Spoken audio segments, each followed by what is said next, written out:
And the Oscar goes to none of them. What's up and welcome back. I'm John Stark. I'm a blind film critic, and I already broke down my rankings of the Best Actor wins of the 2010s. So I decided to take a look at the other 40 performances that were nominated in the same decade and rank my top 10 that did not win. So these are my top 10 favorite nominations. I excluded the 10 that I already ranked, and I took from 40 my top 10. I didn't want to rank the 40 because there really aren't 10 bad nominations, so a worst 10 nominations of the year list of the decade just didn't make any sense to me. So there are some great performances. There are plenty that weren't able to make this list simply because, well, there are only 10 spots. So basically I already had like half of the list, and then I had to whittle it down from there. And I let go some extra performances that were fantastic, but also I have one represented from the actor already on here. Some other lovely performances did not make the cut. And I was left with this as my top 10. So let me know what you guys think about my top 10 in the comments. Like, share, subscribe, hype, do all that good stuff for me. And let's get into it. So coming in at number 10 is Matt Damon for The Martian. Ridley Scott's Let's Science the Hell Out of This, or the shit out of this, movie that is adapted from the book by Andy Weir is a favorite of mine. I really do like this movie. Unlike the Best Actor rankings, where I realized I hadn't actually seen any of those movies more than twice, I've seen The Martian probably 4 or 5 times. I really enjoy this movie. It's a more recent movie, so I'm not looking for it. Plus, it's kind of long to be like 10, 12, 15 times. But yeah, I've seen this film a couple times. I'm pretty comfortable with it. And it definitely, I think the quality of The Martian really pushed people forward to Project Hail Mary, because they were like, well, The Martian was so great, and Andy Weir is obviously such a wonderful author that the next thing he does must be great, which is what we've been using to sort of fuel writers and their books getting adapted over the years, like Michael Crichton and John Grisham and Stephen King and these people, is because generally their works pop on screen. Andy Weir just doesn't have 40 books beneath him, but if he did, I'm sure we would start seeing a ton of Andy Weir novels after the success of The Martian and Project Hail Mary. But I like Matt Damon's performance here. I think often he goes under-recognized and under-rated for the things that he does. And this could have easily been written off as just being some blockbuster performance, just like his performance in The Odyssey this year could be written off as just another blockbuster performance. But he brings something to these roles. And I really enjoy the scenes with him alone on Mars, just trying to make it happen, trying to make it work. And I think he creates a compelling narrative. So Matt Damon made my top 10 for The Martian. Make sure to check it out if you want to. Next up, Daniel Kaluuya for Get Out comes in at number 9. This is just a cool nomination. It's not a nomination I actually thought about when I saw Get Out in theaters. It was a little bit before my vision loss, so I actually went and he has such expressive eyes. You know, like he's sitting there throughout a lot of the film, and he's got really big eyes, so they're like he can express a lot, and I think that's what helps his performances. Is you look at him and he has in every moment. I think Jordan Peele cast him perfectly, because every moment that he needed an oh shit moment, Daniel really sells it, because he just has those eyes that tell you something is horribly wrong right now. I'm scared, so I love the fact that Get Out like swept into the Oscars, because it didn't feel like it was an Oscars movie when it dropped, but because fans stuck with it from February. So for all the people this year who are thinking Obsession has no shot, it won't get no nominations, people are just, it's a horror movie and it's in May. Get Out was a horror movie in February. So, and Obsession has outgrossed Get Out. So, um, I think every once in a while, in every generation, there is a film like this, and Daniel Kaluuya really made this. You know what? I like this better than his win. I'm just hot take on that one. I think his performance in Get Out is better than the performance he actually won the Oscar for a decade later. So, yeah, coming in at number 8, I've got Viggo Mortensen in Captain Fantastic. This is a lovely nomination as well. This is a film that didn't land anywhere else. It wasn't like an Oscar movie that swept. It didn't get like 8 nominations across the board. He felt like he was kind of a surprise at the time. Like he just kind of snuck in. You know, it was a limited release film that kind of expanded, but not really. I don't think it ever went nationwide, and it just kind of opened in the summer. This would have been like if June Squibb had gone on to get an Oscar nomination for Thelma, because it kind of feels like that. Like Captain Fantastic does have some dramatic moments to it, but it's not overly dramatic. It's not like a constant tearjerker, but it does have a really wonderful performance from Viggo Mortensen, far better than the work that he gives in Green Book, and far more, I think, palpable, like easily to take performance, where he plays this father who's having to deal with his children who he and his wife had been raising off the grid. And since then, things have totally shifted, and now they're looking at having to do things maybe a little bit differently, introduce these kids to the real world. They've never seen the real world before. They have no idea how to interact. They've only sort of like read it through books and had the teachings from their father. So it's sort of a combination of sort of living off the land and homeschooling type kids. And they're really good at very specific things, but there's a question of whether or not maybe he's the right parent to raise them. So I enjoyed this movie. I love Captain Fantastic. I've also seen this more than, I think I've seen Captain Fantastic more than I have. I know I've seen Get Out and The Martian at least 3, 4 times. I think I've seen Captain Fantastic 3 times as well. So all of the actor winners are like paling in comparison to a lot of these single nominees.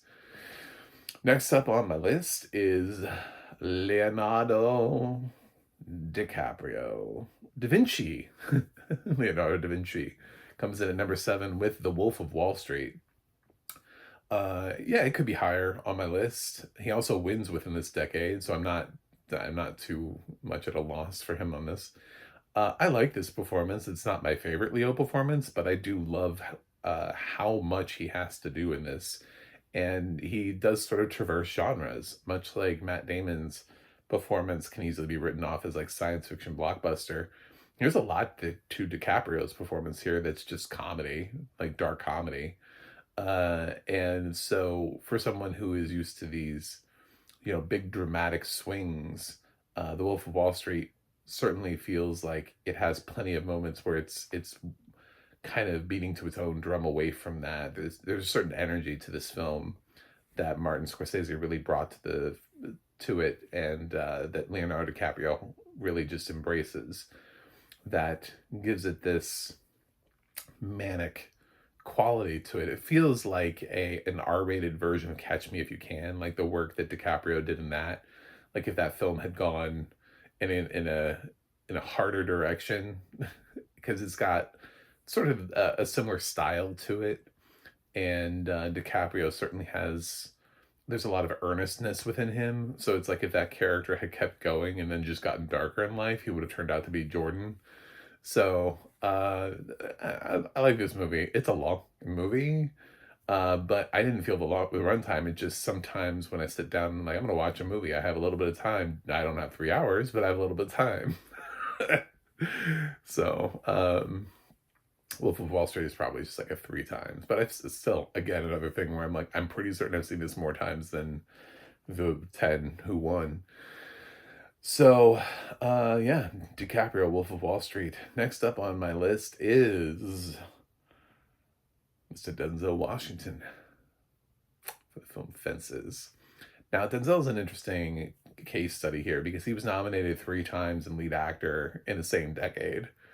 So he's one of the people that, when I was cobbling this list together, I really did have all of his performances at one point on the first long list. And then I dropped Roman, and then I had to decide between Fences and Flight because I do really like Flight.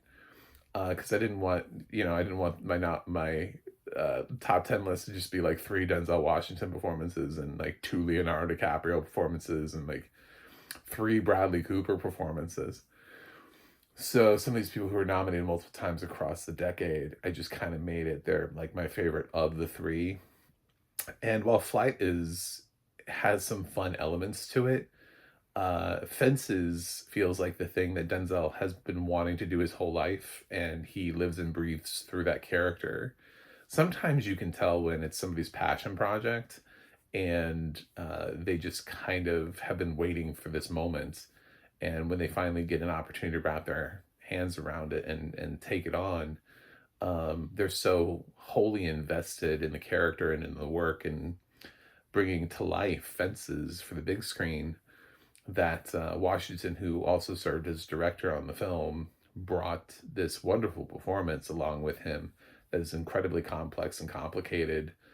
Shares the screen wonderfully with Viola Davis, who did go on uh, in her category, supporting actress for some reason, even though she should be lead actress.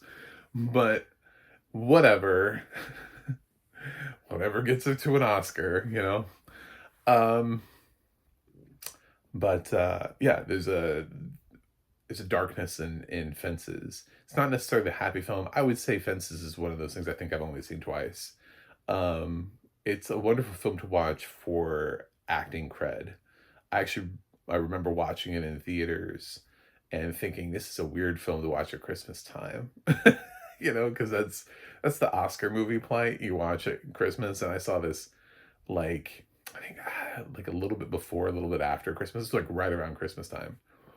And I was thinking, this is not really the joyful holiday season, is this? This is really some depressing shit, but it's really good. It's really good shit, though. So, I Denzel Washington Fences. Of course, he owes like so much to August Wilson and the source material, but also you have to pair it with good actors. You know what I'm saying? Like it still has to have a good actor.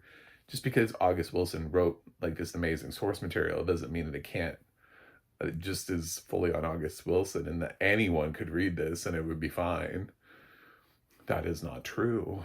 Fences, starring Snoop Dogg, just doesn't have the same gravitas behind it as Fences starring Denzel Washington does. All right. Moving up the list, number 5 is Ryan Gosling for La La Land. I love this movie, so of course Ryan had to make the list. And yeah, mid packs feels pretty good for him, considering how many people got dumped off the list for what is, like a musical performance. He worked really hard to try to sell this too, and not for nothing, he's really good in this. Like, he has that old school Gene Kelly vibe to him in the sequences in which he needs it. And he learned how to play piano for his scenes.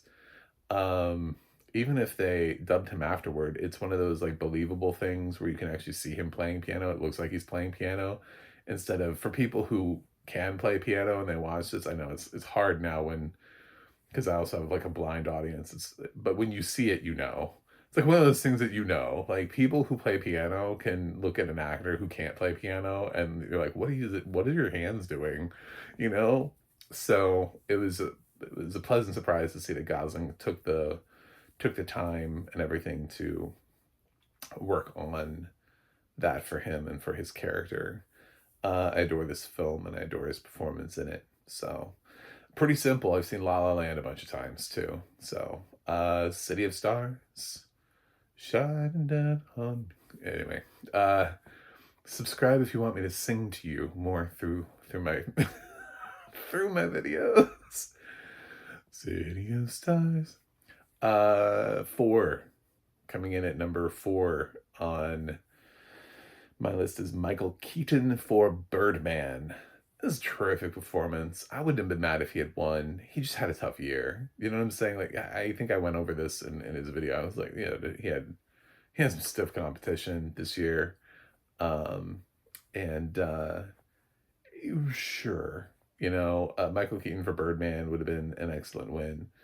Um, but it was also great because this was his first nomination. It's the first time the Oscars, the Academy called him up and was like, "Hey, good job, man.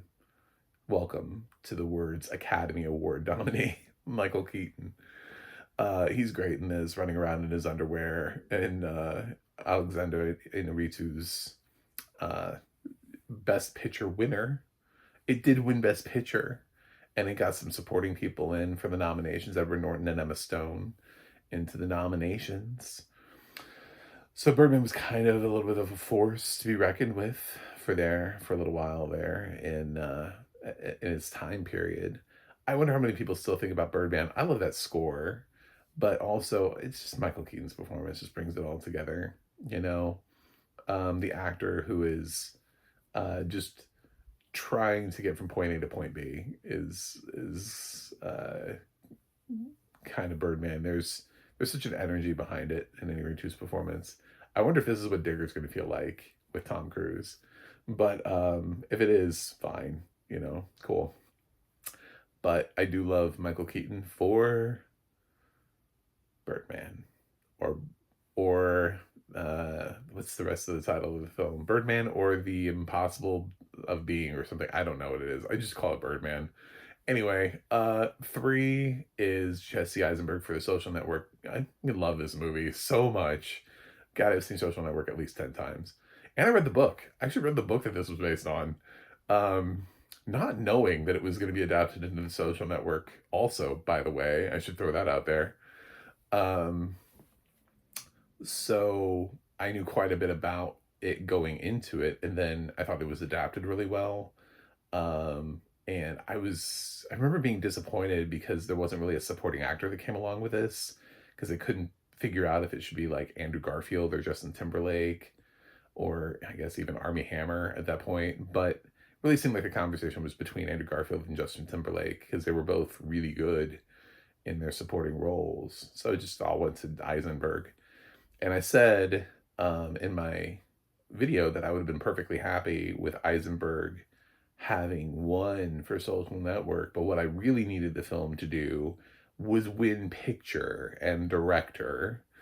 Like, the changes I would make in Social Network's favor, this is Eisenberg's first nomination, and Firth had already been nominated before, and he's like generationally older than Eisenberg. So I'm not mad at the actor win and Eisenberg coming in second, but it's unacceptable that The Social Network isn't the Best Picture winner. Like, versus The King's Speech. Like, come on now. Like, and then, like, this is the best thing. Well, the best thing that the Oscars reasonably could have been expected to give an Oscar to David Fincher for. This is his Departed. You know what I'm saying? Like, this is not his best work. This is not his earlier work. Like, if you were to go back and be like, well, David Fincher, you'd be like 7, probably, right? 7 should be the kind of feel like 7, because he keeps kind of swinging for a while there with like that, and then The Game, and then he comes along with even later on with like Zodiac. He's got some great films in the earlier part of his career. So it feels like by the time you get around to Social Network, you're already on your makeup win for David Fincher. And it didn't happen for him, and it went to Tom Hooper, whose illustrious directing career continues to this day with hits like... And so, yeah, I guess Les Mis came after this, but Jesse Eisenberg as Mark Zuckerberg just feels like the absolute perfect casting, and the marriage of Eisenberg and Fincher working together on this film just created magic. And I have no idea what The Social Reckoning is going to look like. I'm not excited. I didn't watch Social Network and go, man, I'd love to see a sequel to this. Oh, Eisenberg's performance is iconic, and I think if it had been me and I wanted to make a sequel to The Social Network, and I sat down with Eisenberg and he was like, I'm not really interested in playing that role again. I'd be like, well, I'm going to go make another movie then. I don't think my next thought would be, who could replace him? No one. No one can. All right, so we're moving in the top. Who do you think is in my top two? Are you thinking right now? You're like, oh my God, he's got two more spots left. I've heard there are a bunch of names I haven't heard. Who did he put up here? Who does he have the audacity to rank at the top two of 40 male performances in nominated? Number two, Chiwetel Ejiofor for 12 Years a Slave. I love this performance. I do. I really do. I also happen to love Matthew McConaughey for Dallas Buyers Club. So I'm in a bit of a conundrum because both of those, and then also, like, this is the same year as DiCaprio for Wolf of Wall Street. So, like, what? Like, a couple performances this year where you're just like, it's a great year for performances. But yeah, I love Ejiofor in 12 Years a Slave. The only thing about the film is that it doesn't really have rewatchable quality. And honestly, I've seen 12 Years a Slave only once. But man, did it stick with me. um, so this is one of those times where I go back to sort of the difficult performances of some of those lead actor performances where I haven't seen all of them twice or none of them a third time, and that kind of fits in with that because it's tough. Find somebody who's like, yeah, man, I watch that movie all the time, it makes me real happy. It's like, why does that make you? Please leave. It's just not a happy film. It's a work to be celebrated, sure. But there's certain films that I feel like I've seen in my lifetime where it's just like, I don't need to pop that in again. Like, I got it. Like, I picked up the vibes you were putting down the first time, and 12 Years a Slave is a harrowing journey, and Ejiofor is amazing in it. And all of those things are true. Best Picture, yes, please. Thank you. Thank you, please. Uh, I mean, everything about that worked like gangbusters. The supporting performances, Michael Fassbender, Lupita Nyong'o, yeah, of course. But it's a really hard film to watch. And to sit there and to feel like you're enjoying it. I had this problem with certain films too. I'm like, why has anybody seen Schindler's List like 15, 20 times? Like, it's just, some of these films make me concerned for the people who say that they watch them all the time. I'm like, A, why would you do this to yourself? And B, what is this enjoyment that you're getting out of this experience? So, I remember exactly where I was watching his performance. It was as Solomon Northrop, the actual person who existed. I remember his expressiveness throughout, watching his humanity be stripped away and being forced into servitude, into slavery, and not knowing if he'd ever get out. The terror of being under Michael Fassbender's reign, because he plays such a terrible villain in this. There's like a nasty son of a bitch. I remember all that. Like, it stuck with me the first time I saw it in theaters, and I saw it in theaters, and it was just me, and then one other family who brought a crying baby, and it was obnoxious. And luckily I worked at the theater that I went to, and I texted people and I was like, can you do theater walks and just maybe happen to hear a baby cry? That would be great. But yeah, just like full screaming in the back. I'm like, yes, I know it's a big theater and like it's just you and me in here, but come on. Please. Chiwetel comes in at number 2. Number 1. I did say, if you watched my other video, that this was my favorite. I kind of hinted at it, and it's Bradley Cooper for A Star Is Born. It's the swap that I would have made with no questions asked. I had, from my bottom 2 on the other video, I had Jean Dujardin and Rami Malek. Now, John, I would have been perfectly happy with like literally anybody. So even though I suggested like Brad Pitt for Moneyball, and he didn't make my top 10. That year just was weak for lead actor performances. So I would have taken anybody other than Jean Dujardin. But here with Bradley Cooper, I feel like after nominating him for, you know, Silver Linings Playbook, I mean, this is the decade of Silver Linings and American Sniper. He also has American Hustle. And so it's like he's been building to this moment. We've been working Bradley Cooper, and then suddenly he comes out with this movie. It's in Best Picture. He's nominated for directing, acting, and writing. It just like, where did the win come? Where did it go? It just nothing for Bradley Cooper for A Star Is Born, and it's a great movie. I know it's like the third time we've told this tale, but it's still a great movie objectively. So, I just don't see why it landed so flat. I know some people probably just don't like A Star Is Born, and that's fair. There are probably films that you like that I don't. So objectively, but at this time, he had multiple opportunities. Man's been nominated like a ton of times without ever winning, because he's across all of the different genres. So he has like double-digit nominations with no wins. And wouldn't it have been nice to see him win? And by the way, we just gave it to Rami Malek. Like, this is not like I'm not asking for the moon.